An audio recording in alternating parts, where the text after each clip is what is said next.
When I was back in college, I had a really big reversion to my faith. I've shared that before, and it brought about a lot of good in my life. I was learning so much about the Catholic Church, and I was learning so much about our Catholic faith and how rich it was, and I wanted everybody to know just how awesome the church was.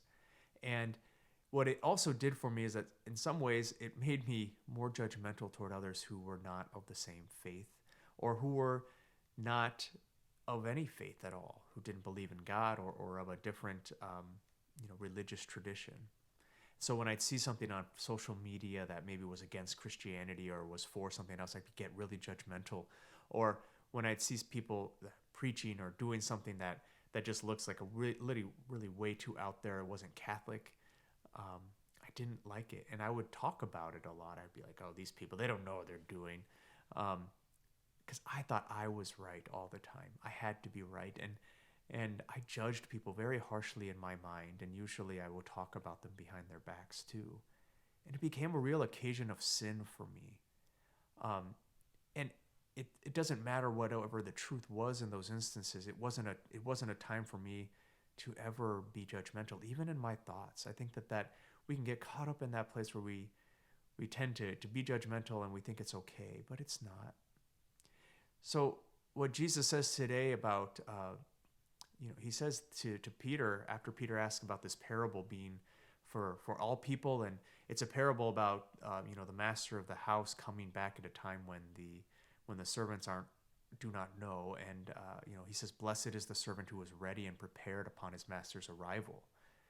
And he says as well that much will be required or be expected of the one who has much, and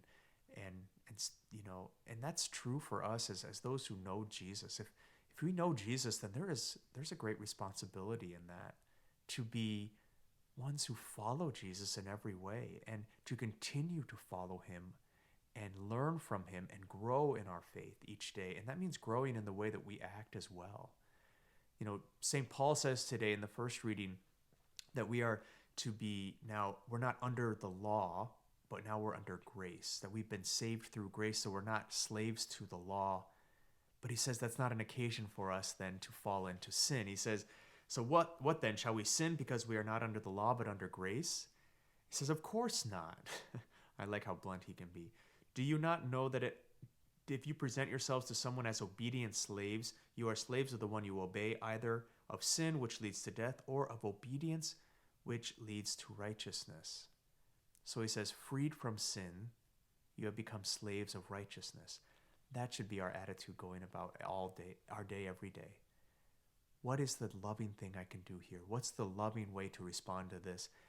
It's not to think about how can I correct this person? How can I, show this person what they need to hear or what they need to say? Because in that way we become prideful and judgmental.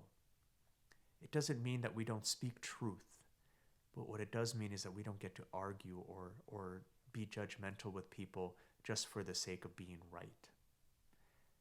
Let God be right and let yourself be a slave of his righteousness, because we're under the law of grace, and his grace is what's redeemed us. And we pray that redemption continues and that we continue to grow in knowledge of his love so that we might live with him one day forever.